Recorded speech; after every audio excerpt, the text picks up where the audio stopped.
Assalamu alaikum wa rahmatullahi wa barakatuhu, everyone. Welcome to my channel. And in this video, I wanted to talk about death. And death is something that I have thought about numerous times. Even when I was younger, I was 18 years old.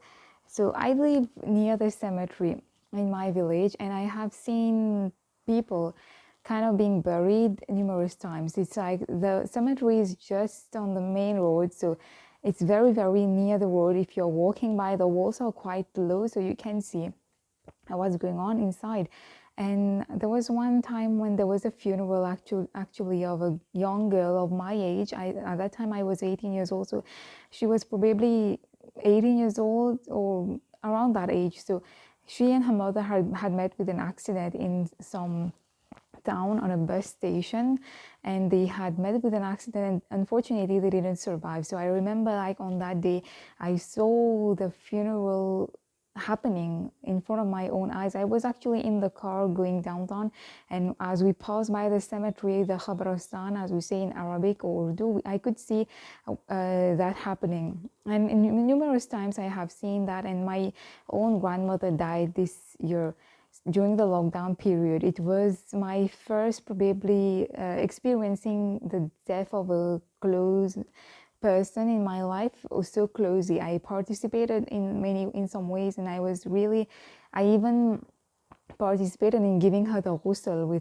which is the final bath that is given to a Muslim before burying them. And I could feel so many emotions. I mean, feeling someone's body which is cold and lifeless, and someone whom you have known all your life, who has carried you since you were a child, and all of that. And then, just thinking about what will happen to you ultimately. No one is going to escape from that, which is why I think it's very relevant a topic for every human being. And especially as Muslims, we can't pretend that this is something that will not happen to us, or that we are not concerned with it. We are totally concerned with it. And I don't know how other people don't think about it. I don't mean to say that you need to get all depressed about life, that you need to just think about death, but thinking about death actually gives your life a perspective and a meaning. And I love that actually about Islam. Like, you don't, for Muslims, this world is just temporary, and it's not the ultimate source of happiness for us here. There is life after death, and thinking about death makes you more humble, makes you feel ashamed of the bad things that you are doing, and you feel like you need to work hard on your character, on your actions, on your behavior, on every single aspect of your life, because your life might end any time.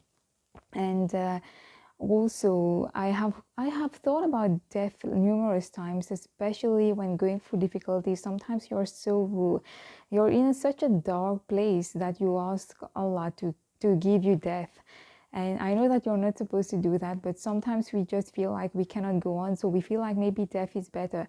But then we have to think whether we are really satisfied with the way we are conducting our lives. Like, what if God decided to actually take our soul tonight when we were sleeping? Would we be happy? Would we be satisfied? I am sure that there is a lot of room for improvement, and we need to work on that.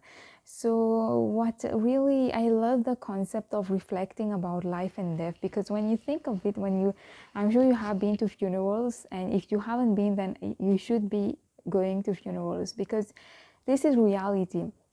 When you look at social media, Instagram, Facebook, YouTube, all of that glamour, like people having like as if perfect lives, people are very, like, on the surface, everything is like, you have everything that you want, which is great.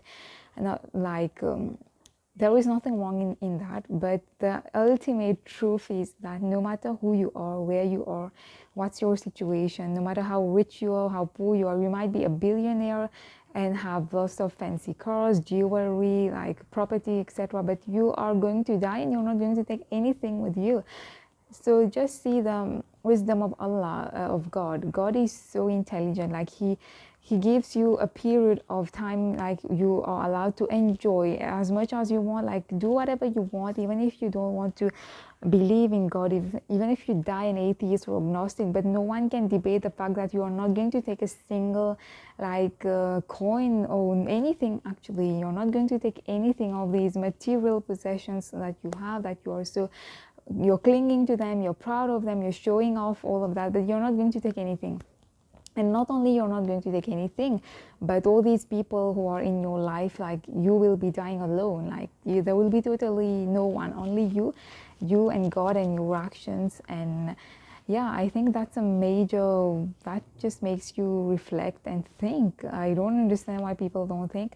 I try to remind myself of that every day, and just the very act of thinking of death, like it's automatically, sometimes it gives you that incentive to pray. If you struggle with praying, and I think just remember, just think of death, like you know, of some people, like no one ever expected that they were going to die, and then you are just shocked on hearing that this person is so young and then they died all of a sudden. So we don't know, death might be just around the corner. So we are busy making plans, busy like sorting out our lives and our future, and like as if we think like we are entitled to all these things. As if we tend to think that death is something that happens only to other people, it doesn't happen to us, which is totally not true.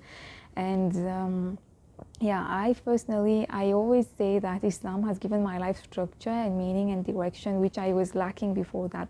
I was like, you know, just living and like flying here and there like a butterfly, not really knowing where I am going. So having that direction and knowing that you are not living a life that is superficial, that is very important, because man has always been searching for meaning since time immemorial. We are not satisfied with just being alive, with just surviving. We want so much more than that, and which is perfectly legitimate. I've seen so many people nowadays, it seems like there is an utter lack of meaning, as if you have everything that you need, you look successful, you're beautiful, you look like you have all the objects and people in your life, entertainment, all of that. But it seems like why people don't feel satisfied. Like there is something that we call contentment. Contentment is not happiness. Most people, I don't feel like there is any contentment in them. Even if I have to speak for myself, I try to catch myself whenever I feel like I'm a bit too concerned with worldly things. I'm a bit too kind of over ambitious and always seeking more and more and more. I tell myself that, you know, you have to be content in the present situation that you have, because one day is so precious. Like the day that you have today, it is going to go, and you will never be able to gain it back, these 24 hours. So let us learn to live the worldly life as well. We have to live here. Allah is not telling us. Many people think that, you know, to be a Muslim means you have to withdraw yourself from society or community, just go and live as a kind of monk on a mountain and to have no worldly connections or no worldly belongings, which is totally not compatible with the Islamic point of view. Islam is about finding a perfect balance, in my opinion. That's actually a very beautiful description. Like having a perfect balance between the materialistic, worldly things and between the spiritual and equally important part, which is the most special part in a Muslim's life. Like what happens after death is so much more important and beautiful. So whatever is going on here, it's just an illusion, it's just temporary, and we know that we shouldn't take it too seriously. But we give our best and we make sure that we are becoming a better human being and a better Muslim, inshallah, every single day. So I think together we can make a big difference to the community and to humanity, and especially let us use social media in a positive way to inspire and uplift and help each other. So thanks for watching. I will catch you in another video very soon, hopefully. And yeah, that will be Allah, Allah, Allah, Ya Allah, Allahu Allah, Ya Allah.